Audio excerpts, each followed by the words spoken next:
सीतापुर नाम के गांव में लोग बहुत हंसी खुशी रहा करते थे। उस गांव में एक बहुत गरीब परिवार रहता था।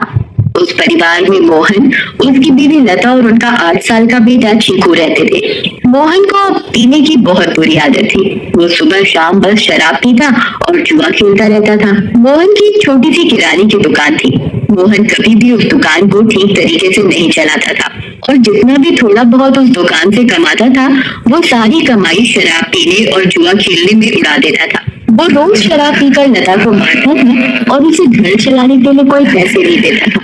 एक रात लता और चीकू भूखे बैठे थे क्योंकि घर में खाने के लिए कुछ नहीं था। वो देर तक मोहन का इंतजार करते रहे। अचानक दरवाजे पर खटखटाने की आवाज आती है। माँ, लगता है पापा आ गए। वो जरूर हमारे लिए कुछ खाने को लाए होंगे। हाँ बेटा, अब हम सब मिलकर पेट भरकर खाना खाएंगे। लता जल्दी से दरवाजा खोलने जाती है। जैसे ही वो दरवाजा खोलती है तो देखती है कि मोहन के दोस्त मोहन को पकड़कर खड़े हैं और मोहन नशे की हालत में है। अरे भैया, इतनी रात को आप लोग? अरे भाभी जी, क्या बताएं, आज तो मोहन ने हद ही कर दी। इतनी शराब पी रखी थी कि इसे इतना भी होश नहीं था कि ये कहाँ पड़ा है। हम इसे चौराहे पर से उठा कर लाए हैं। अगर कोई गाड़ी वाला कुचल जाता तो बताओ, आप लोगों की तो जिंदगी खराब हो जाती। बस आप लोगों का सोचकर हम इसे यहाँ ले आए, वरना तो इसका सबके साथ ऐसा व्यवहार है कि कोई इसकी मदद ना करे। मोहन के दोस्त मोहन को कमरे में ले जाकर लिटा देते हैं और वहाँ से चले जाते हैं। बेटा चीकू, आज हमें फिर से भूखा ही सोना पड़ेगा। मैं तेरे पापा के भरोसे तुझे और भूखा नहीं रख सकती। अब मुझे कुछ काम करना पड़ेगा। तो बस आज थोड़ी सी भूख बर्दाश्त कर ले। ठीक है माँ। चीकू और लता दूसरे कमरे में सोने चले जाते हैं। तभी मोहन नींद में बड़बड़ाने लगता है। थोड़ी देर बाद मोहन को होश आता है और वो खुद को अपने घर में पाता है। अरे ओ लता, कहाँ मिल गई? मुझे बहुत तेज भूख लगी है, चल जल्दी से मेरे लिए खाना लेकर आ। लता बहुत गहरी नींद में सोई हुई होती है और उसे मोहन की आवाज सुनाई नहीं देती। मोहन 4-5 बार आवाज देता है पर लता नहीं उठती। मोहन गुस्से से लाल हो जाता है और कमरे में रखे एक मोटे से डंडे को उठाता है और दूसरे कमरे में जाता है जहाँ लता और चीकू सो रहे होते हैं। वो डंडे से लता को बुरी तरह पीटने लगता है। लता अचानक नींद से उठ खड़ी होती है। बचाओ बचाओ, मुझे मत मारो। मैंने क्या किया? मेरी क्या गलती है जो आप मुझे ऐसे बुरी तरह मार रहे हो? मैं 1 घंटे से आवाज दे रहा हूँ कि मुझे खाना दे दे और तुम यहाँ घोड़े लेकर सो रही है। ऊपर से मेरे साथ जुबान लड़ा रही है। मोहन लता को बहुत मारता है। आवाज सुनकर चीकू की नींद से उठ जाता है। वो अपनी माँ को बचाने की बहुत कोशिश करता है पर मोहन किसी की नहीं सुनता और लता को बहुत मारता है। अगली सुबह जब लता उठती है तो उसे बाहर कुछ शोर सुनाई देता है। वो बाहर जाकर देखती है तो लोगों की भीड़ लगी होती है। लता पास जाती है और पूछती है, क्या हुआ रश्मि भाभी? अरे तुम्हें नहीं पता क्या? क्या नहीं पता, बताओ क्या हुआ? यही कि चंपा के पति को कल रात एक चुड़ैल उठाकर ले गई। क्या? ये कैसी बातें कर रही हो भाभी आप? चुड़ैल वुड़ैल कुछ नहीं होता। आप भी किसी की बातों पर यकीन कर रहे हो। यकीन कैसे ना हो बहन, मैंने खुद अपनी आंखों से उस भयानक चुड़ैल को देखा है। उसके लंबे बाल, लंबे लंबे नाखून और दांत, लाल आंखें और डरावना चेहरा मैं कभी नहीं भूल सकती। जब मैं आधी रात को पानी पीने के लिए उठी तो थोड़ी ठंडक लेने के लिए खिड़की पर खड़ी हो गई थी और तभी मैंने देखा कि एक चुड़ैल चंपा के पति को हवा में उड़ाकर ले जा रही है। ऐसी बातें तो हमें संभल कर रहना होगा और शाम होते ही अपने घर की खिड़की दरवाजे बंद करने होंगे।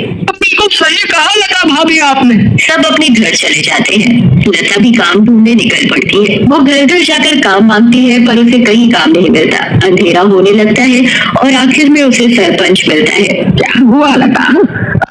परेशान दिख रही है। बस क्या बताऊं सरपंच जी, चीकू के पापा का तो सभी को पता है कि वो ठीक से कमाते तो है नहीं और जो कमाते हैं उसे दारू में उड़ा देते हैं। इसीलिए मैं ही काम ढूंढ रही हूँ ताकि अपना और अपने बच्चे का पेट भर सकूं। तो बात है तो मेरे पास एक काम है। मेरी माँ बहुत बड़ी हो गई है और बिल्कुल चल फिर नहीं सकती। मैंने उनकी देखभाल के लिए किसी को देख रहा था। अगर तुम चाहो तो तुम ये काम कर सकती हो। मैं तुम्हें महीने के 2000 रुपए दूंगा। आपका बहुत बहुत धन्यवाद। बस एक दिक्कत है कि तुम्हें देर रात तक रुकना होगा जब तक कि वो सो नहीं जाती। मुझे मंजूर है सरपंच जी। ये लो फिर 500 रुपए और कल से आ जाना। लता खुशी खुशी घर जाती है और ये बात चीकू को बताती है। दोनों बहुत खुश हो जाते हैं। तभी वहाँ मोहन आ जाता है। क्या बात है, इस बात की इतनी खुशी मनाई जा रही है? मुझे उनकी बड़ी माँ का ध्यान रखना होगा, जिसके बदले वो मुझे पूरे 2000 रुपए देंगे। तो कहीं भी जाकर मर, मुझे कोई फर्क नहीं पड़ता, बस मुझे दारू पीने के लिए पैसे मिलने चाहिए। तभी मोहन को लता के हाथ में कुछ पैसे दिखते हैं। मोहन वो पैसे लता से छीन लेता है। लता बहुत रोती है और अपने पैसे मांगती है, पर मोहन उसकी एक नहीं सुनता और दारू पीने चला जाता है।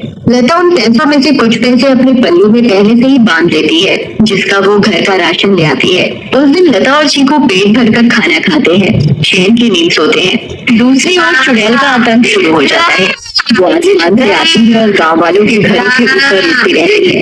वो कभी किसी के घर के ऊपर तो कभी किसी और के घर के ऊपर अपने शिकार की तलाश में उड़ती रहती है। मैं अपना शिकार करूंगी। किसको लेकर जाऊं आज अपने साथ? किसको? बहुत देर तक चुड़ैल को कोई दिखाई नहीं देता। लगता है इस गांव के आदमी बहुत चालाक हो गए। अब उन्होंने रात को निकलना ही बंद कर दिया। अगर ऐसा रहा तो मैं अपना शिकार कैसे करूंगी? किसको लेकर जाऊं अपने साथ? किसको लेकर जाऊंगी अपने साथ? तभी भोला रात को घर के बाहर आता है और रस्सी पर सूख रहे कपड़े उतार कर इकट्ठे करने लगता है। चुड़ैल की नजर भोला पर पड़ती है। मिल गया मेरा शिकार। चुड़ैल भोला पर हमला करती है। वो उसे एक हाथ से पकड़ती है और अपने साथ हवा में उड़ाकर ले जाती है। बचाओ, बचाओ, मुझे छोड़ दो, जाने दो मुझे। तुम तो मेरा आज का शिकार है, ऐसे कैसे छोड़ दूं? तभी भोला की बीवी बाहर भोला को देखने आती है। उसे भोला घर के बाहर कहीं नहीं दिखता, पर फिर उसकी नजर ऊपर जाती है और वो देखती है कि चुड़ैल उसके पति को लेकर जाती है। रेखा ये सब देखकर बेहोशी हो जाती है और सुबह जाकर उसे होश आता है। होश आते ही वो अपने पति को हर तरफ ढूंढने लगती है, पर वो कहीं नहीं मिलता। वो यहाँ वहाँ पागलों की तरफ भागती है और चिल्ला रही है। तभी गांव के लोग इकट्ठे हो जाते हैं। वो रेखा भाभी। अगली सुबह जब लता उठती है तो उसे फिर से घर के बाहर कुछ लोगों का शोर सुनाई देता है। लता बाहर जाती है। क्या हुआ रजनी भाभी, आज किस बात का शोर हो रहा है? अरे लता, कल रात चुड़ैल रेखा के पति को उठाकर ले गई। रेखा का तो रो रो कर बुरा हाल है, बेचारी रेखा भाभी। पर मुझे ये समझ नहीं आ रहा कि वो चुड़ैल हर रात किसी के पति को ही क्यों उठाकर ले जाती है। सही कहा लता भाभी, हमें इस बात का जल्द से जल्द पता लगाना होगा। सभी लोग मिलकर एक तांत्रिक के पास जाते हैं और सारी बात बताते हैं। मैं अभी पता लगाता हूँ कि ये चुड़ैल चाहती क्या है। ओम ह्रीं क्लीं चामुंडाय विद्महे नमः। ओम ह्रीं क्लीं चामुंडाय विद्महे नमः। तांत्रिक ध्यान लगाता है और उसे वो चुड़ैल दिखाई देती है।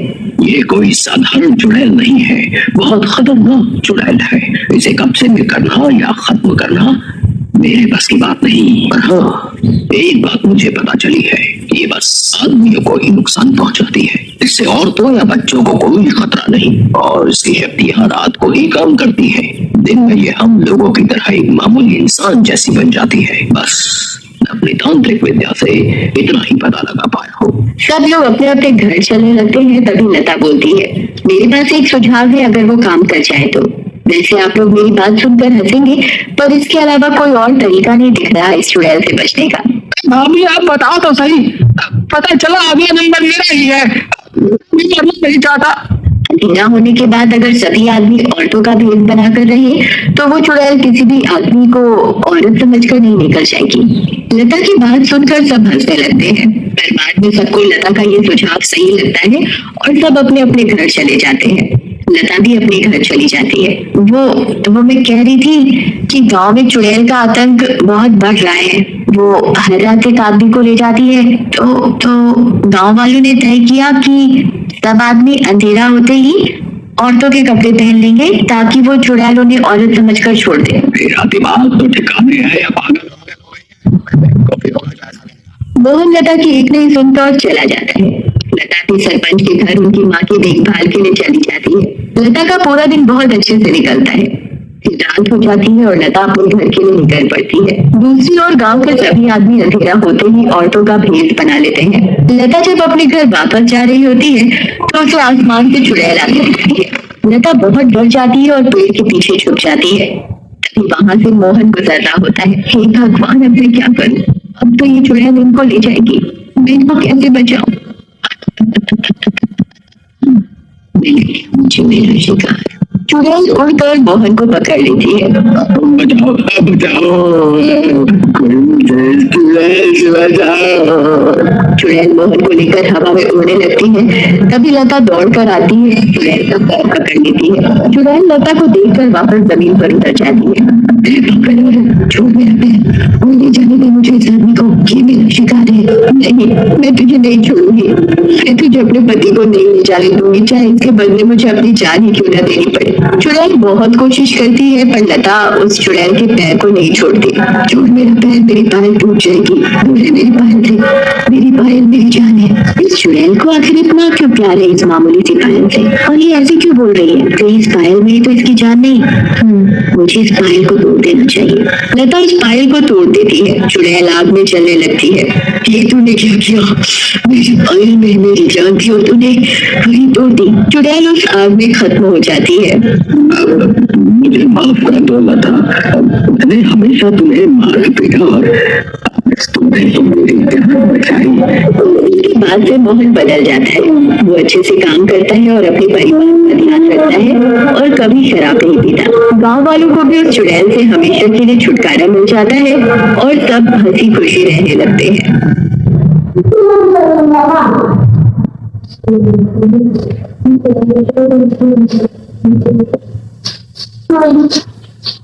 Thank you.